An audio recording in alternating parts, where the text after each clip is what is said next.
Let's do this, Jake. This as the go bird then. Good boy. I think when we're done here, I think we're gonna have to take Echo here to my house so we can see about convincing the wife that we need a third dog. I don't think it'll work, Jake. Ranger, load up. Good.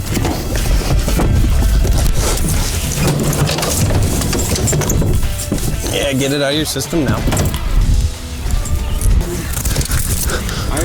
When I'm not being recorded, I got a place I gotta tell you about that actually has poppers in stock. Well, get it, go. Sit.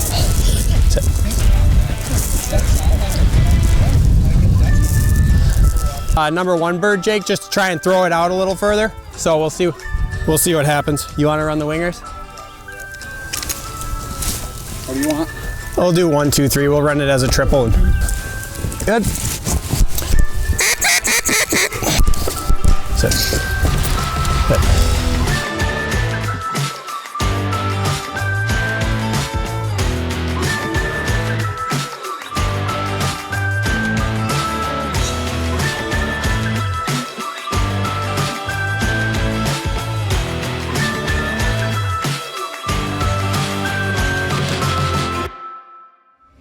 All right, so I guess as far as getting my first hunting dog, that was just mine. I had dogs growing up that were family dogs, and I mean, typical family dogs, they were in love with everybody, but I never had a dog that was just mine. So about time I was 22, 23, I decided when I was buying my first house, I was like, you know what, I need something to do. I need somebody to be around. So I started talking to a kennel about getting a dog and ended up picking him up in June, and didn't really have a clue on what I was getting into and didn't realize how much it would affect my life here, but it was one of those things that I just wanted a partner to go hunting with. I spend days in the blind with, spend days training, stuff like that, and didn't realize how much it would actually impact and change what I do.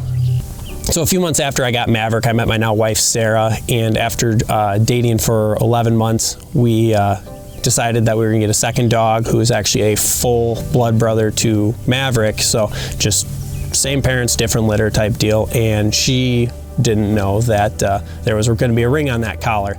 So the dogs have been a big part of our life for that, and then when we got Ranger, I just decided, you know, I'm gonna get into training a lot more, just something I love doing. I love spending time with them. I love seeing things click. It's one of those things that, like, it's just peaceful. You go out and you work through things, you teach them concepts, and you just get to see them work through it and figure it out. And it just creates such a bond between you and the dog that it's just something that, I mean, as a dad, it's nothing compared to that bond that you have with a kid, but it's as close to it as you can get, I think. And it was one of those things that I just love seeing them connect the dots, being able to spend time with them. And then in the fall, you get to just see them give it their all when they hit the water, when they hit the field. And it's just a very rewarding thing to be doing when you're training these dogs for this stuff. I actually met Jake because he has a litter mate to my second pup, Ranger. So Jake and I met at, I think it was a week before pickup. We were both out there, just kind of ran into each other. We were out there looking at the puppies before we picked them up, and it was one of those things we kind of talked, and it was about a year later we were at a training event that both of us started really talking, and then we started training together. Jake comes down by me, I go out to Madison by him. Just we try and switch and going back and forth and talk throughout the week on what we're doing with our pups, because having litter mates, there's a comparison there where they not only look the same but they train similar, so it's fun to see, like, hey, what are you working on, or I'm working on this, how's Slate doing with this sort of thing. So it makes it so there's a lot of camaraderie there just because you're working through the same stuff with the litter mates. It makes it really fun with the litter mates because it gives you somebody that is going to be experiencing the same type of things at the same age you're going through. It's one of those things that we get to talk about, hey, we're struggling with this, or we're doing good with this, so we're moving on to this, and kind of just seeing where the other's at and being able to talk through things, especially get a different perspective that just makes it so that way you feel like you're doing something right a lot of times, where somebody else has the same opinion or gives you just a different point of view. You know, your harshest critic is always going to be yourself, so it's nice to have a pair of fresh eyes sometimes that is going to be a little more objective and hopefully supportive.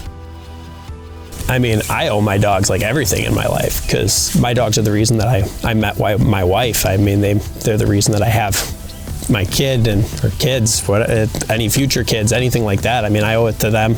I owe all that to them. They've been a huge part of my life, my wife's life. I mean, my 1.5-year-old son adores them, and they're great with him. It's one of those things that we couldn't have asked for better dogs to have. And I mean, it's just, can't say enough good things about them. They've got our back in the field. They're big couch potatoes with us on the weekends when we want them to be. I mean, they're just great dogs that I can't imagine life without them.